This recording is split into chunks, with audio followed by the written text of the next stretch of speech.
अस्सलामुअलैकुम नाजरीन, आप देख रहे हैं अमाशी न्यूज़। आज हम बहुत ही इम्पोर्टेंट मसला उठाने जा रहे हैं बनिहाल का। और इस वक्त हमारे आज जो चीफ गेस्ट हैं वो है शाहीन रसूल मलिक साहब, जो बीजेपी माइनॉरिटी मोर्चा एंड को मीडिया इंचार्ज बीजेपी सेक्रेटरी हैं। अस्सलामुअलैकुम शाहीन मलिक रसूल साहब। वालेकुम सलाम। आपका भी बहुत बहुत शुक्रिया। मैं आपका भी शुक्रिया करता हूँ और आपका चैनल जो हमारी चैनल है इसका भी शुक्रिया। थैंक यू जी। शाहीन रसूल मलिक साहब, आप हमें सबसे पहले कहिए, जो आज हम बातें उठाने वाले हैं बनिहाल के बारे में, जो बहुत सी बातें हैं उन पर हम आज डिस्कशन करेंगे। मतलब सबसे पहले हम हेल्थ पर जाएंगे। बहुत सारी यहाँ शिकायतें आ रही है कि मतलब हेल्थ का जो यहाँ सिस्टम है वो बहुत ही मतलब बेबस किस्म का है। यहाँ कोई फैसिलिटी ही नहीं है हेल्थ की, बहुत सारी लैक करती है फैसिलिटीज। इसके बारे में आप क्या कहेंगे? Okay, thank you. मुझे लगता है सबसे पहले अगर इंसान तंदुरुस्त होगा फिर ही डेवलपमेंट हो जाएगी, फिर ही सब कुछ। इसलिए सबसे पहले जो है बेसिक जो हो नेसेसरी चीज़ें हैं वो है हेल्थ फैसिलिटी। जैसे हॉस्पिटल है, बड़ा दुखी हो जाता है बंदा कि यहाँ पे जो देखेंगे हेल्थ फैसिलिटी यहाँ बानीहाल कंस्टिट्यूंसी की, खासकर अगर हमारा जो बड़ा हॉस्पिटल है यहाँ पे 10 12 13 14 साल हो गए तो वो अभी कंप्लीट नहीं हुआ है। उसमें कंप्लीट तभी कहेंगे हम कि जब वहाँ पे कोई डॉक्टर बैठेगा तो फ्री। तो इसलिए ये यहाँ का हाल नहीं है। बानीहाल कंस्टिट्यूंसी में जितने भी प्राइमरी हेल्थ सेंटर हैं वहाँ पर भी बहुत बैड टू वर्स हालत है। और कहीं कहीं जगह पे ऐसा भी हुआ है जनाब कि जो डॉक्टर्स थे वहाँ पे वो जो भी थे उनको वहाँ से उठा के और कहीं पे डाला गया है। और कहीं कहीं जगह पे ये है कि थोड़ी बहुत जो भी ये जो भी एम्प्लॉयर्स है, कोई भी हो एम्प्लॉयर होता है तो वो पंचुअल नहीं है। पंचवट ये काफ़ी जगह पे शिकायतें मौसूल। इसलिए मैं मेहरबानी करके जो भी कंसर्निंग अथॉरिटी है, कंसर्निंग एजेंसी है, खासकर में गवर्नर साहब, एलजी साहब बड़े अच्छे इंसान हैं, बहुत ग्रेट इंसान हैं। और मैं उनसे रिक्वेस्ट करता हूं कि ये जो हॉस्पिटल है, हॉस्पिटल बहुत बड़ा हॉस्पिटल करो, मुझे बड़ी साउंडफुल हैंडसम फाइनेंस इसको लगा है, पैसा लगा है, तो लेकिन इनाग्रेशन तो करना चाहिए। वहाँ तो डॉक्टर ये फिर क्या फायदा वो बिल्डिंग बना के। थैंक यू जी सर, हमारा जो दूसरा क्वेश्चन है सर वो पार्किंग के रिलेटेड है। जो बनिहाल की मेन मार्केट है उसमें पार्किंग की फैसिलिटी ही नहीं है, जैम लग जाता है। लोग जब आते हैं बाजारों पार्किंग कहीं नहीं रख सकते हैं। सर इसके बारे में आप क्या कहना चाहते हैं? हाँ, थैंक यू। बहुत बर्निंग क्वेश्चन, अच्छा क्वेश्चन है, थैंक यू। मुझे लगता है बानीहाल जो ये बानीहाल इसको हम गेटवे भी कहेंगे, गेटवे ऑफ कश्मीर को भी कहते हैं हम इसको, क्योंकि यहाँ पे बहुत से मुझे लगता है सारी गाड़ियाँ जो यहीं से चलती है। तो इसके लिए हम तो पिछले 5-10 सालों से यही सुन रहे हैं पार्किंग शार्किंग वगैरह वगैरह, लेकिन ग्राउंड लेवल पे कुछ नहीं है। और इसके साथ साथ में यहाँ पे एक बस स्टैंड भी, अड्डा भी बनाया गया था। अड्डा भी बहुत, हालांकि हमें खुद फैन लेनी चाहिए। ये पैसा जो है ये हमारा जैसे हमारा घर होता है उसी तरीके से हमने इस कंस्टिट्यूंसी को देखना चाहिए था। ये बस स्टैंड बनाया गया है यहाँ पे, वहाँ पे ये नागबल की उस साइड वहाँ पे बनाया गया, अच्छा पैसा लगा है उसमें। मुझे नहीं लगता है, मुझे बड़ा अफसोस हो जाता है कि क्यों बनाया गया। पहले ना पर मैं कहता हूँ कि क्यों बनाया गया वहाँ पे, अगर बनाया गया उसको यूज क्यों नहीं करते हैं। तो मेरे ख्याल से यहाँ पे जो जैम सिस्टम इसी के कारण है कि यहाँ पे जो भी बंदे आते हैं, जो भी हमारे भाई आते हैं, कहीं से भी आएंगे, अब गाड़ी तो जरूरी है। गाड़ी ने कहीं पार्किंग अगर होती कहीं साइड में रख, लेकिन पार्किंग है ही नहीं। और दूसरी बात, एक बात मैं शॉर्टकट ऐड करूंगा कि जम्मू कश्मीर में भी मैं खासकर मैं इस इशू में ज्यादा नहीं पढ़ूंगी, जो जैम सिस्टम है उसमें भी जो ट्रैफिक मैनेजमेंट है, ट्रैफिक मैनेजमेंट में भी उनको भी मैं रिक्वेस्ट करता हूँ कि प्लीज मेहरबानी करके जितने भी ड्राइवर हजरात है वो मजदूर होता है, और यहाँ पे जितने भी ट्रैफिक मैनेजमेंट है, खासकर मैं देखा, मैं पिछले कुछ एक हफ्ते पहले मैं जम्मू से आया हूँ, अननेसेसरी ड्राइवरों को सताते हैं।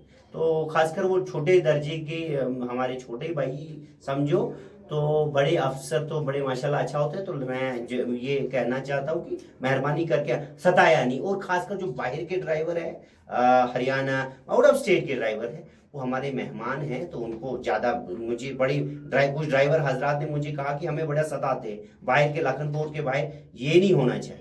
ये नहीं होना चाहिए। बहुत बहुत सर और हमारा जो तीसरा क्वेश्चन है सर वो टूरिज्म के रिलेटेड है। सर आजकल हम इंस्टाग्राम पर भी फेसबुक पर भी देखते हैं कि बनिहाल के लोग यहीं के लोकल प्लेसेस पर जा रहे हैं। कोविड की वजह से भी लॉकडाउन था तो बनिहाल के लोग आगे पीछे ही गए और काफी खूबसूरत मतलब इलाके थे, उनको काफी अच्छा एक्सपीरियंस हुआ सर यहाँ। लेकिन सर टूरिज्म का अभी कोई कॉन्सेप्ट ही नहीं है, ना किसी को पता है। सर इस बारे में आपके क्या मतलब क्या कहना चाहते हैं आप, मतलब अथॉरिटीज को क्या मैसेज देना चाहते हैं इसके रिलेटेड? क्या बात है, मैं कहता हूँ वो शेर जो है ना, अगर फिरदो से जमी यस्त हमी यस्तो हमी यस्तो हमी, वो इस बानीहाल कॉन्स्टिट्यूंसी के लिए भी ये शेर होता है। क्योंकि ये बानीहाल कॉन्स्टिट्यूंसी में कुछ कुछ जगहें, सरगली पोगल, वो मैं नाम नहीं लेता, मुझे भूल जाता था।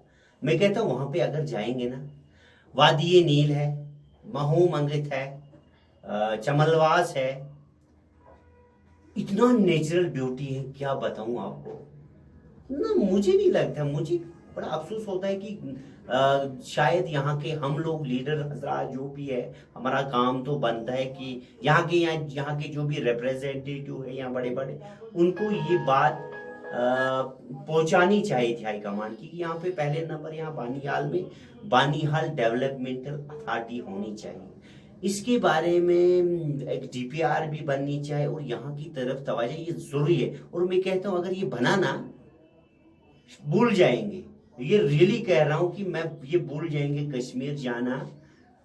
अगर मुँह मगज की सीनरी आप अपलोड भी हो, इंटरनेट पे भी हुई, तो मुझे लगता है अगर यहाँ के टूरिज्म पे स्ट्रेस हुआ, तवज्जो है उधर भूल जाएंगे। और मैं शॉर्टकट ये कहना चाहता हूँ कि यहाँ पे टूरिज्म डेवलपमेंट अथॉरिटी बननी चाहिए ताकि यहाँ पे क्या हो, अच्छा हो। क्योंकि अनएम्प्लॉयमेंट भी बढ़ी है, एम्प्लॉयमेंट जनरेट हो यहाँ पे।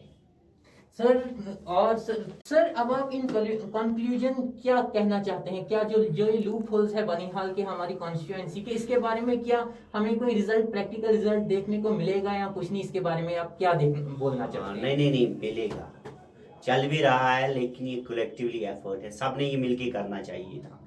तो कोई भी अगर फंड आती है, अच्छा मुझे विकास भी अच्छा रहा, डेवलपमेंट भी अच्छा रहा, फंड्स भी आ रही है, तो मैं ये कहना चाहता हूँ कि अगर बयां करेंगे यहाँ कॉन्स्टिट्यूंसी का तो बहुत बुरा हाल है। अगर हम लिंक रोड की बात करें, अगर हम यहाँ पे ग्रास रूट लेवल पे जो भी है, विलेज लेवल की गवर्नमेंट है, कुछ भी है, गवर्नमेंट तो कर रही है अच्छी, पैसा भी अच्छा है।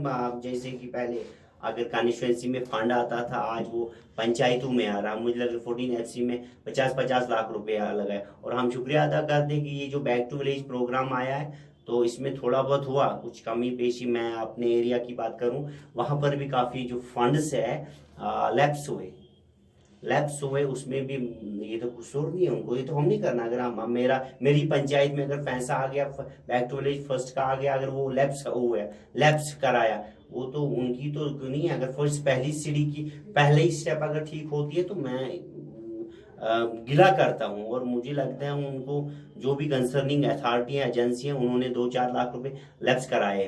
तो मैं शॉर्टकट यही बताना चाहता हूँ कि यहाँ पे क्या होना चाहिए। अगर हम बयां करेंगे सर आपके सामने, तो मुझे लगता है 4-5 घंटे लगेंगे। तो मैं शॉर्टकट यही कहूँ कि थोड़ा बहुत यहाँ फोकस करना चाहिए। LG साहब ने भी फोकस करना चाहिए, क्योंकि जम्मू कश्मीर में मुझे लगता है सबसे तवज्जो देने की कॉन्स्टिट्यूंसी अगर है, अगर विकास करना है, डेवलपमेंट की जरूरत है, क्योंकि बेसिक नेसेसिटी से भी महरूम है यहाँ पे आजकल। कहीं पे पानी की प्रॉब्लम है, बिजली की प्रॉब्लम है, रोडों की प्रॉब्लम है, सारा प्रॉब्लम है। और खासकर मैं ये भी बताना चाहता हूँ, यहाँ पे बानीहाल कॉन्स्टिट्यूंसी में जो CSR फंड है, CSR फंड बहुत हमें रोना आता है कि उसका जो अगर पैसा आया, बड़ा हैंडसम पैसा है, क्योंकि कंपनियां हैं सबसे ज़्यादा जम्मू कश्मीर में, ज़्यादा प्रोजेक्ट्स अगर चल रहे वो यहाँ बानीहाल कॉन्स्टिट्यूंसी में थे। और CSR फंड जो है वो लगाना पड़ता है विकास के लिए, डेवलपमेंट के लिए। मैं वो कहना चाहता हूँ कि, और मैं लास्ट में ये बताना चाहता हूँ कि यहाँ पे जो ग्राउंड था, लांबर ग्राउंड था, उसके बारे में भी वो अगर रुका हुआ है, उसको आगे की तरफ शिदत के लिए वो ग्राउंड बनाए। और उसके साथ साथ रूरल एरिया में जितने भी हो, छोटे मनी स्टेडियम वहाँ पे बनना चाहिए। मैं आपका भी बहुत बहुत शुक्रिया अदा करता हूँ। थैंक यू, बहुत बहुत शुक्रिया। थैंक यू सर हमारे साथ बात करने के लिए। नाजरीन, आज हमने बनिहाल के छोटे नहीं, ये बहुत क्रिटिकल एंड इम्पोर्टेंट इश्यूज थे जो हमने आज रेज किए आपके सामने। हमारे एक खास मेहमान सजाद रसूल मलिक साहब जो थे, तो इनने हमारे साथ अपने व्यूज शेयर किए और हम मैसेज देना चाहा हायर अथॉरिटीज को कि वो इनको इसके बारे में क्या करना चाहिए। तो शाहीन रसूल मलिक साहब। तो इसी के साथ हम आपके साथ ऐसी इंपॉर्टेंट खबरें लेकर आएंगे। आप जरूर देखते रहे अमाशी न्यूज। थैंक यू, आदाब। Thank you. Subscribe to Amashi News channel and push the bell icon to get video notifications on your smartphone.